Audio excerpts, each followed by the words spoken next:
All right, we are starting. Welcome back to our monthly colloquium. This is the monthly university colloquium. It is May 2026. We are excited today to talk about AI and have Dr. Eva Ballard with us. I'm still going to be letting people in the background, but we're going to get started. So take it away, Dr. Ballard. All right. Thank you, everyone. Thanks for joining me today. The presentation titled Artificial Intelligence and Career Empowerment, Preparing Learners and Ourselves for What's Next.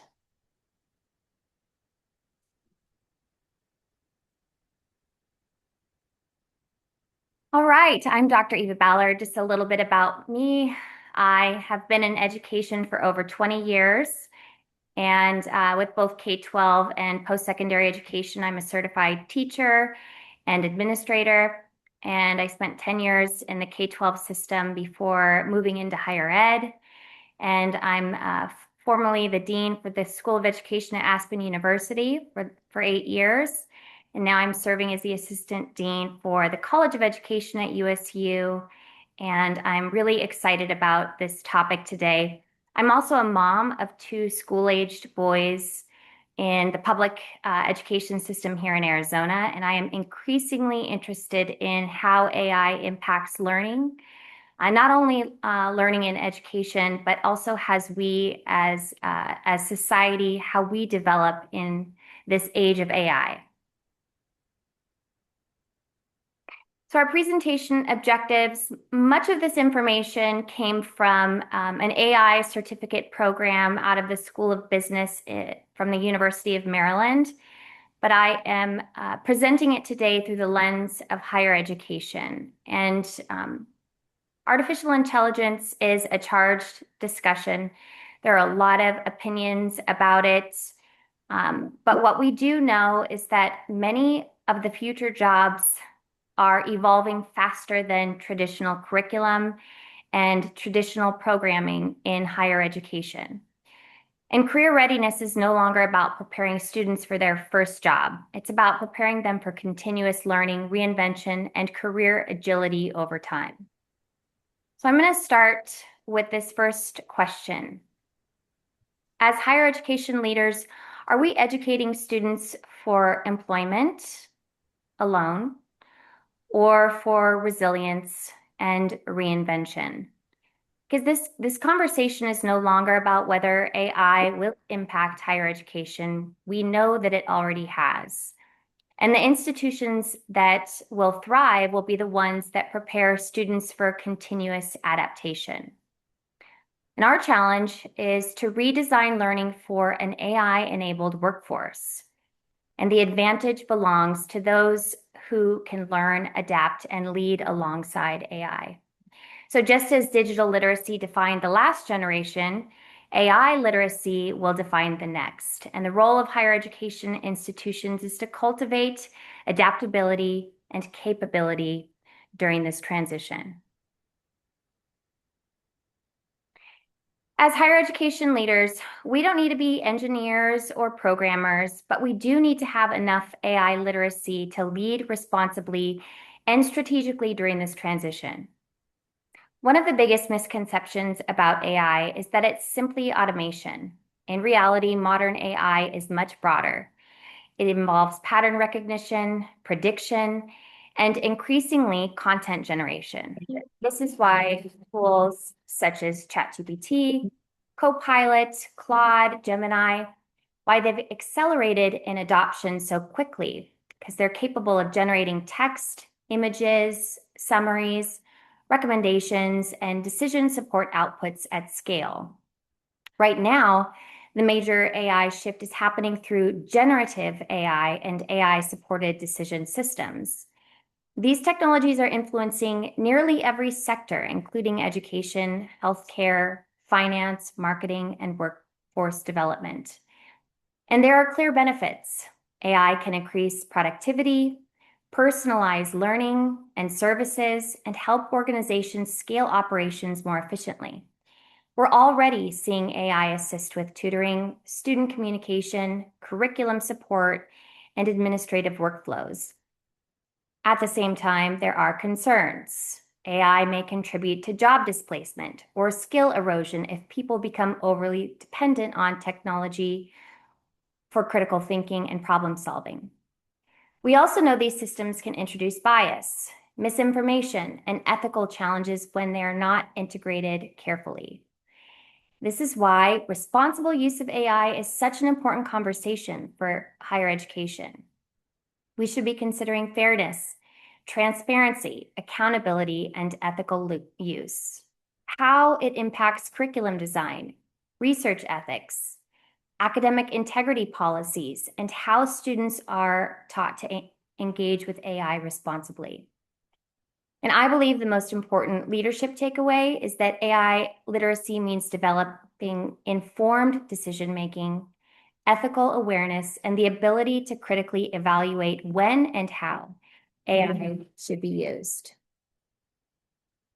AI literacy is quickly becoming the foundational competency for students, faculty, and institutional leaders alike. One of the most important things for higher education leaders to understand is that AI is not impacting just the technology space. It's transforming nearly every functional area that our students may eventually enter into, and it's also reshaping how our own institutions operate internally. In marketing, AI is driving personalization, content generation, and predictive targeting. Colleges and universities are beginning to use AI to personalize student outreach, optimize enrollment communication, and analyze engagement trends. The workforce implication here is significant. It means that students need both communication skills and analytic fluency. In operations and supply chain environments, AI is being used for forecasting, logistics optimization, and risk mitigation. And while this may sound business-focused, the larger takeaway for higher education is that AI is increasingly augmenting human decision-making rather than simply replacing jobs. Now, organizations still need professionals who can interpret data, evaluate outcomes, and make ethical and strategic decisions. This reinforces the importance of critical thinking and problem solving with their programs. In financial services, AI is supporting fraud detection, algorithmic analysis, and generative advisory systems. Again, the shift is not toward eliminating human expertise, but toward combining human judgment with AI-supported analysis. Graduates entering these fields will need to understand how to work alongside AI systems responsibly and effectively. This means our responsibility is not just to teach content knowledge. We should prepare our students for professional environments where technical tools, human judgment, adaptability, and ethical reasoning all work together. These shifts challenge us to rethink curriculum design, because AI literacy can no longer live within just computer science programs. Students across disciplines, including education, healthcare, business, and the humanities, will need exposure to AI concepts, applications, and ethical considerations relevant to their future careers. Now, one of the biggest concerns surrounding AI is the impact on jobs and the workforce. What we're seeing across industries is not necessarily a complete replacement of workers, but rather a restructuring of how work is performed. Routine and repetitive tasks are automated, and this includes administrative processing, scheduled data sorting, basic content generation, and other predictable functions. But at the same time, more complex and human-centered work is being augmented by AI rather than replaced. Professionals are now expected to work alongside AI systems to improve efficiency, decision-making, and productivity. This shift is important and has important implications for higher education because it impacts the competencies our graduates will need to be successful. Recruitment is also changing. Many now use AI systems to screen resumes, match candidates algorithmically, and identify applicants based on skills and competencies rather than degrees alone.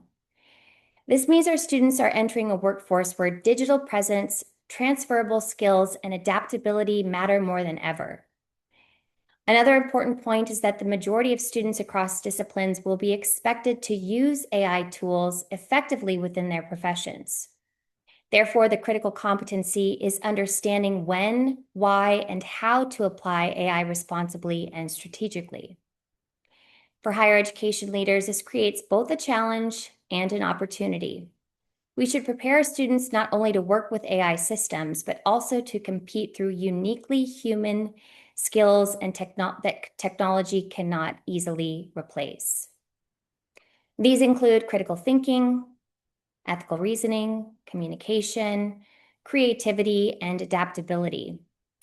This is where higher education remains incredibly valuable. Our role is not simply to provide information, it's to develop judgment, perspective, and the human capabilities that will allow graduates to navigate the increasingly AI-enabled workforce successfully.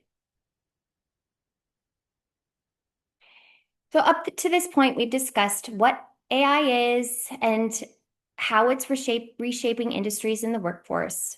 And this section shifts the conversation from awareness to action.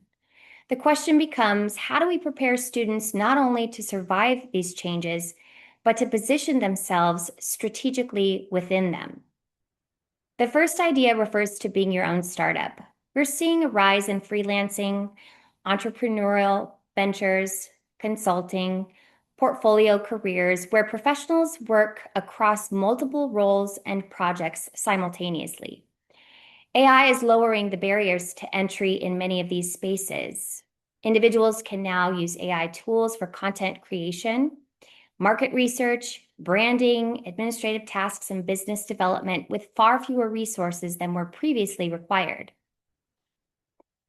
For us, this means students need more than just disciplinary knowledge. They need an entrepreneurial mindset. They need to understand personal branding, digital identity, adaptability, how to communicate their value in an increasingly competitive and fluid job market.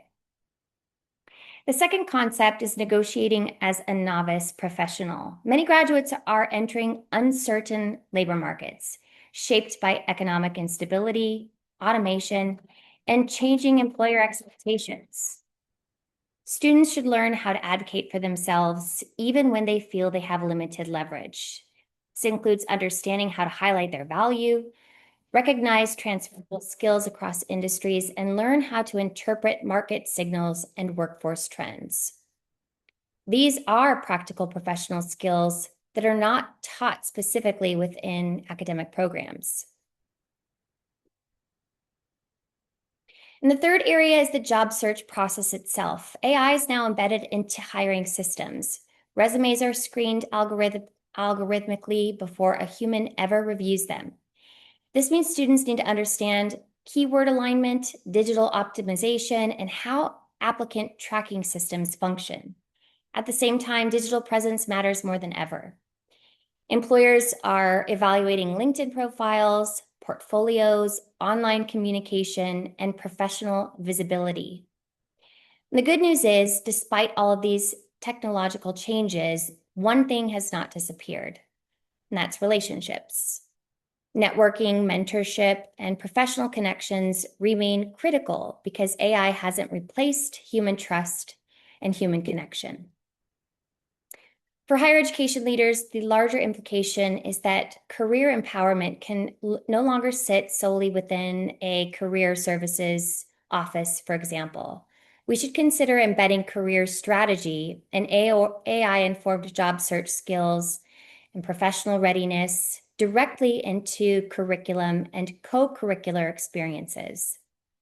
This may include real-world simulations, consulting projects, mock interviews, entrepreneurial experiences, internships, and opportunities for students to apply both technical and human-centered skills in authentic contexts. Ultimately, our goal should be to graduate students who are not only academically prepared, but professionally agile and capable of navigating an AI-enabled workforce with confidence.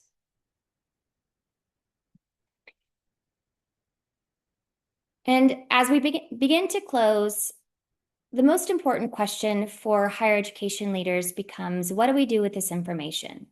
AI cannot simply become another isolated initiative or standalone course offering. The implications are much broader and require institutional level thinking around curriculum, faculty development, student experience, and long-term strategy. First, with curriculum. Students across disciplines, including education, healthcare, business, social sciences, and the humanities, will likely encounter AI tools within their professions. Because of this, we should begin thinking about how AI concepts, ethical considerations, and practical applications can be embedded across programs.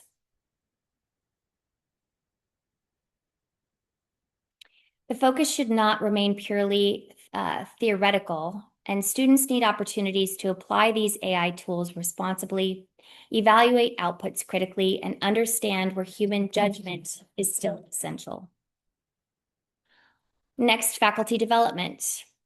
It's also critical. Many institutions are currently experiencing variability in AI adoption. Some faculty are integrating AI thoughtfully and strategically, while others remain hesitant or unsure how to approach it. Leaders should consider how to support faculty through professional development focused both on AI tools and pedagogical integration. This includes helping faculty redesign learning experiences for an AI-enabled environment. And third, the student experience. Students expect learning to connect directly to their workforce relevance and emerging technologies. So we should consider embedding more experiential learning opportunities, industry engagement, AI-enabled assignments, simulations, internships, and applied projects that mirror real-world professional environments. And finally, institutional strategy. AI adoption should align with the broader workforce trends and employer expectations. This requires us to continuously evaluate whether our programs are preparing students for these emerging roles, evolving industries, and future skill demands.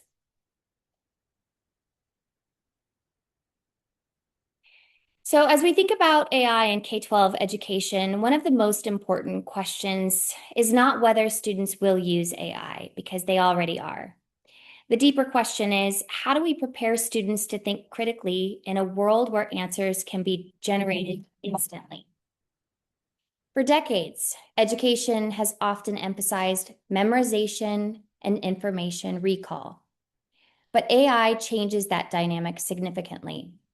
If students can generate summaries, essays, and solutions within seconds, then the value of education shifts toward interpretation, evaluation, creativity, communication, and ethical reasoning. This also raises important questions around responsible AI use in schools. What does it mean to use AI ethically within teaching, assessment, and student support? We must balance innovation with legitimate concerns around academic integrity, misinformation, bias, privacy, and equitable access to technology. These are not just technical questions, they're leadership and policy questions as well. In healthcare and nursing education, AI presents both tremendous opportunity and significant responsibility. One of the most important questions leaders should be asking is, how do we integrate AI into healthcare education without weakening human clinical judgment? AI is already being used to support diagnostics, documentation, workflow efficiency, predictive analytics, and decision support systems. These tools can improve speed and accuracy in many healthcare environments. However, healthcare is still fundamentally human-centered. Patient care depends on empathy, communication, ethical reasoning, trust, and sound clinical decision-making. AI can assist providers, but it cannot replace the human judgment required in complex and emotionally sensitive situations. A major area of concern is ethics. AI in healthcare raises important questions around bias, patient privacy, transparency, and accountability. For example, if an AI system produces a flawed recommendation, who is responsible? How do we ensure algorithms are equitable across different patient populations? How do we protect sensitive health data while still leveraging AI innovation? For higher education leaders in nursing and healthcare, the takeaway is that AI literacy is becoming part of the professional competency. Institutions must prepare graduates who can use AI responsibly while still maintaining the human-centered skills that are essential to quality patient care.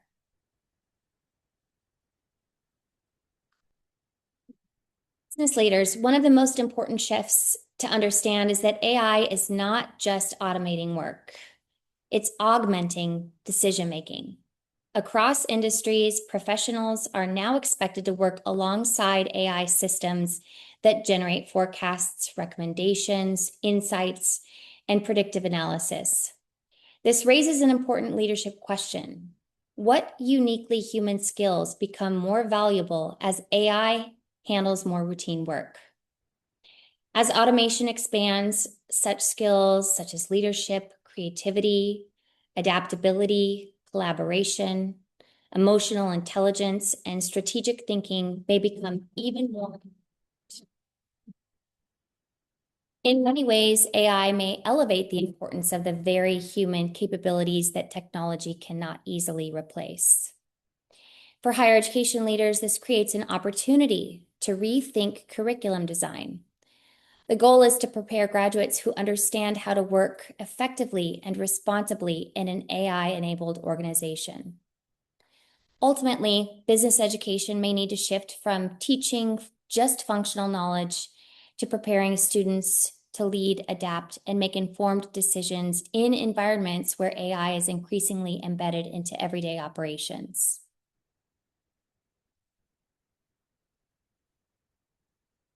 Ultimately, higher education has an opportunity to lead during this transition. The institutions that respond strategically will not only remain relevant, but will position themselves as critical drivers of workforce development, innovation, and lifelong learning in the age of AI. So I'm going to start our final conversation here with a reflective question. How will our institution ensure graduates are not just employable, but they're adaptable, resilient, and AI empowered?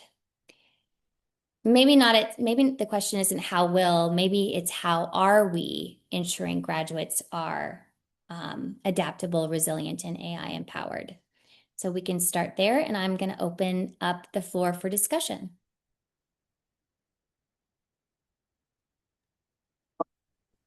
I'll go first. I loved this presentation. I was talking with Dr. Ballard before we started how I feel quite green and not very knowledgeable on everything that AI possesses and what it can bring to nursing, business, education, our school, the younger school systems.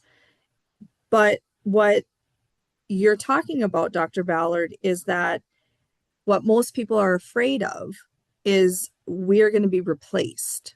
That's what most people are afraid of, that they all of a sudden will be replaced as educators, replaced as administrators.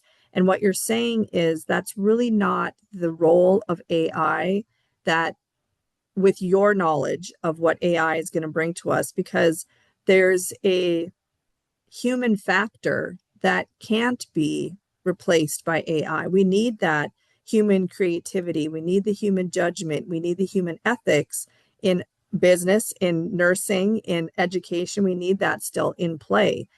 What do you think are, speaking of our school, specific strategies that maybe we could start working on right now that might help with the ability to relax just a little bit without that fear of I'll be replaced one day? Well, thank you for that question. And it's a really important point to consider. There's so much unknown when we're talking about artificial intelligence, and that's why it is such a charged conversation. The fear of job replacement is very real. There are shifts in the job market. There are some jobs that are being automated. Doesn't mean that all the jobs are going to go away. It just means that they're going to be shifting. And so I think higher education institutions have an opportunity to position themselves and to be on the forefront of what that looks like for the workforce. But I think the way that we start thinking about it right now is doing what we're doing, listening to conversations, having conversations with colleagues about what does that look like for us as workers in higher education, but also what does that look like for our students?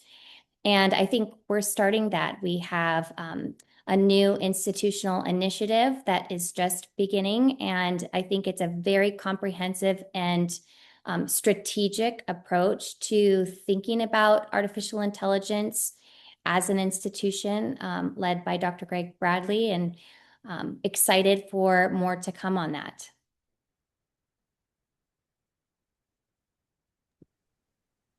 Jessica. Hi. Thank you so much for this presentation. It's always so refreshing to hear, like this fresh perspective on this really complex topic. One thing that I'm reading more and more about with AI, I use AI all the time. I love it. It's helped me so much. But one thing I'm reading more and more about that I think is really important for us to be talking, at least discussing with our students about, is kind of the long-term implication of using AI, aside from the ethical considerations you mentioned, like bias and privacy. But really, like, I don't know if any of you guys have been reading, like, for instance, the data center that they're planning on putting in Utah, the AI data center. It's going to be taking up, they're thinking, 2 times the amount of electricity that the entire state uses. I also read an article from UCLA in the past maybe a month or so, and they were saying that in 2025 alone, the water used just to cool down AI data centers was more water than the entire globe had drank. And then commonly they'll put these data centers in areas where low income housing was or once was, tearing it out. So those are just the kind of things that it's also really important to think about, because none of that sounds sustainable. And they say AI is not going anywhere, but it doesn't sound sustainable in the long haul. So that's just another kind of point I think is really important. As far as, you asked about how do we make sure our students are adaptable and resilient. One thing would be to not rely on AI, because there may be a point in time where the data centers go down because they don't have water or electricity. Just a consideration. I think that's a really excellent point.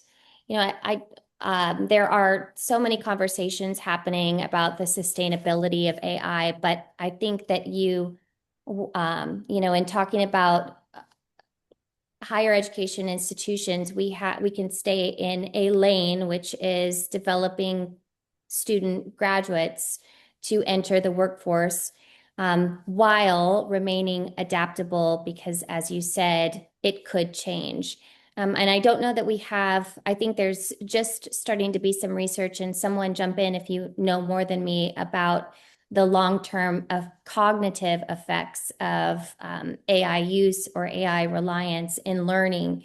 I know that that's something that researchers are looking into, but it is something to consider as we think about the learning science for adults as they're moving through higher education programs online, for instance. And just considering the reliance of AI for any of this work. But thank you, Jessica, for that comment. Hi, Dr. Ballard. Thanks for the presentation. It was excellent. I think that until faculty understand and have used AI, either through a formal development program or even with students, after they've done some of their own personal AI work, they'll become less fearful of it, and they'll understand that, and from an institutional to do, in my opinion, with faculty, if they're not aware of it, even if you put it in the curriculum, which would be the next step for the institution, they're not going to be able to teach it. So eventually, not knowing AI is going to impact all of our faculty members within the institution as the institution develops different policies, and they can't really get involved in the policy decision or even the policies themselves when they don't understand the product. So I think the first goal of the institution is development of some sort, whether it's through Dr. Bradley's new function or somehow that, and some sort of, even though many are adjuncts and can only be so much required to do something, I would hope that they would realize that wherever they're going to be an adjunct or wherever they're going to work, they still need the skill set. Then I think it's curriculum development so that the curriculum encourages the student and the faculty is able to help the student through it. I know when I work with dissertation students, they're afraid of it. And what they're afraid of most is not using it. They're afraid of getting caught and being found guilty of not meeting the policy. And when they understand, which is to your point of how do you think it's changing things, when they understand that AI isn't, it is biased, it does come up with, it's taught to come up with an answer. So if it goes and tries to find one, it's a robot. So when they understand that critical thinking, to your point, has to be applied to use it in classroom and particularly doctoral work. So I think the students are going to become more critical of what they write and what they find from AI, and faculty will be able to help them more. So I think those are a couple of areas that most institutions, from what I'm reading, are struggling with right now. Thanks. Thank you. Yeah, I agree. AI literacy sits on a scale, and all of us, as individuals in our specific roles, as well as students in their specific role, whether they have their student hat on or they have their employee hat on, or they have their parent hat on, they're thinking about AI use and developing AI literacy within each of those roles in a different way. And talking about skill development, I think we're just scratching the surface for how we can utilize artificial intelligence tools to really support the institution. But I think that experience, and the more you do it, the better you get, and the more you understand, the more you're able to understand the need for that critical judgment and in the output. It's all tool dependent, what tool you're using. So there's so much that goes into AI literacy that I think that's a really good place to start. We had another question, hand raised. It's Logan. Hi, Yeah. Logan. Hi, everybody. Thank you so much, Dr. Ballard, for this presentation. I was so excited when I got the invite because I think it's really timely with what I'm currently doing with career services work. I'm actually preparing for a conference presentation here coming up in June. And one of the things I'm looking at is the amount of job postings where AI is mentioned as like a qualification or requirement for the role.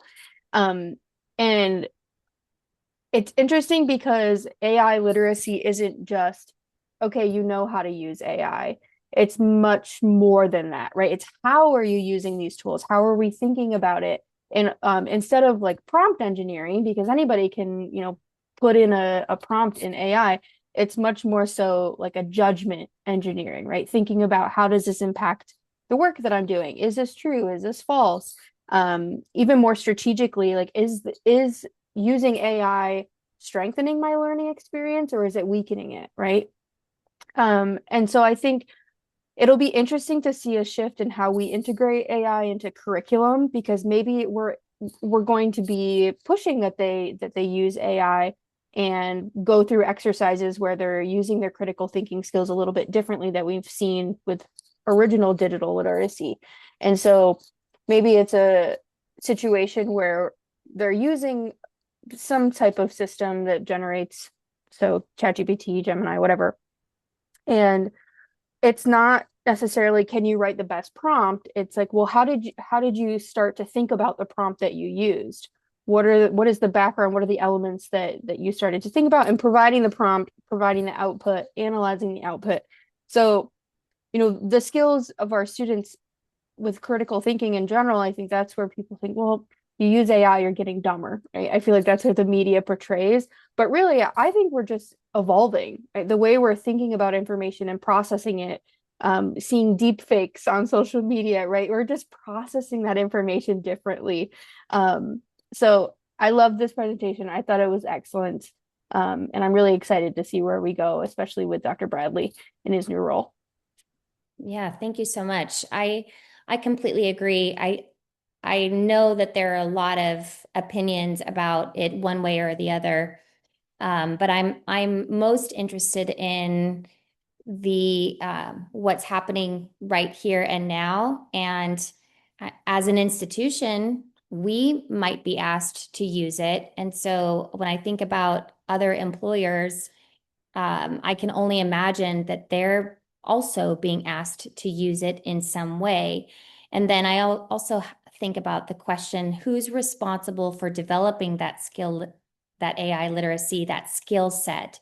Is it the higher education program or is it the the employer? And so those are things that I think about often as well. And, going back to my school-aged children, they are much further ahead in terms of seeing, critically evaluating content, imagery, than I am. And then, my parents' generation is. And so that's really a compelling topic for me as well. Yeah, I always get a nice laugh when my mom will send a Facebook message like, Mom, this is AI. This is an AI generated video. So yeah, it's just like those little things though, I think skill development over time, yeah, you're right. Like whose job is that? But I think right now we have to think about who we're supporting in a university setting. I mean, we have students of all ages. That's right. So we don't really know where they are on the AI literacy scale. That's right. And maybe that's where we start. Thank you.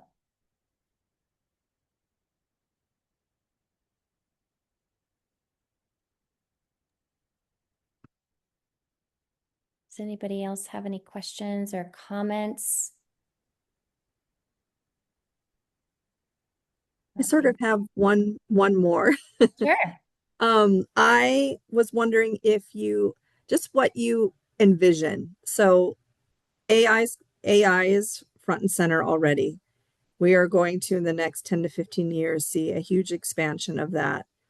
Would you consider as we start to integrate AI into the classroom in our organization, in our institution more and more, do you think that we would need to, before we let it loose to our student body, we would need to have some very kind of in-depth training with faculty and staff prior to that?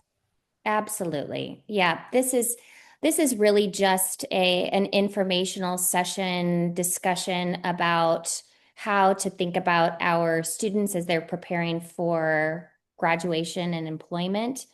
I think the direction of the institution is just that, to have a very clear and comprehensive approach to integrating AI as an institution, all the way from, from a system standpoint to our students. So I think one of the key takeaways here from this presentation is that if you try to implement these siloed initiatives related to AI, that it's going to probably fail. That's not the approach that we want to take. We want to take a very strategic and comprehensive approach from the top all the way down and make sure that it's completely supported and that it's sustainable for full integration and ongoing use, which I believe is the goal of the institution. We had a comment. Mission, provide relevant degree programs, and AI is a major part of workplace relevance. Yes. There was another, let's see. One example I heard from another institution is faculty having students search topics in AI, and the assignment was to identify what is correct and incorrect according to, academic sources.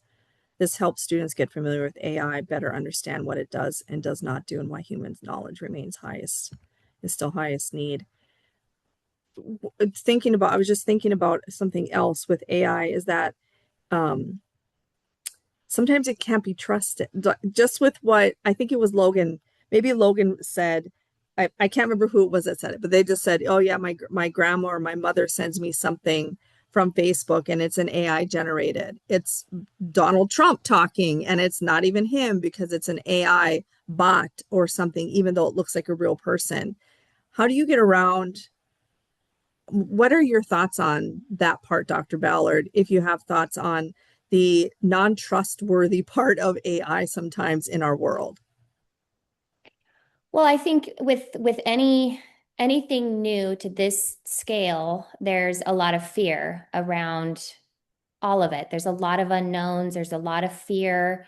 And if you go back in time and you think about all of these major innovations that have happened throughout society, it's the same kinds of fears that exist around. I mean, I remember when the internet was invented, and there was so much uncertainty around it and so much fear. I think we're there now. There are also legitimate concerns that we'll all have to work through, but I like the term augmented, AI augmented, because it relies on the human component to make the judgment about whether or not it is reliable, biased information, misinformation, that kind of thing.